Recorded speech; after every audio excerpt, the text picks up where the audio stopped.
And so if you still wanted more power, the only option was to bolt on 2 Lynx jet engines, giving combined another 700 pounds per foot. So this aircraft had more thrust than weight, so it could climb forever, and it also had the capability of hovering. Profile display. Period. 360-degree wing over. At the port, first aircraft, cruise over, roll 90 degrees angle back. However, now the pilot is to return the aircraft back to their shoulders 360 degrees. Meanwhile, in depth, you'll see the Eagle 3 pull a 270 wing over before it moves up to your left. And shortly, you'll see the Wildcat enter a rapid climb. This is used operationally to climb through the small arm threat band and shows the true power of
tornado formation.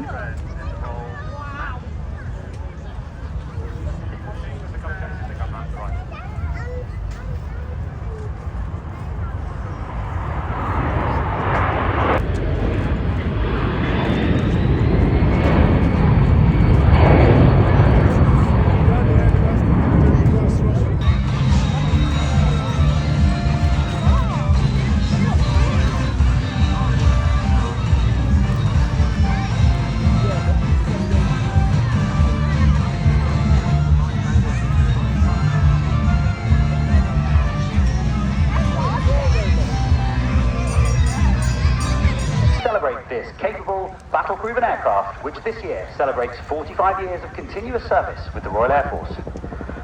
Joining us for this display is Ted Coningsby, everyone's favourite Aero-Air Bear, who is live streaming today. So join us on the socials for his second CH-47 roll demonstration flight. Mobile artillery support to the UK's paratrooper capability. You can now see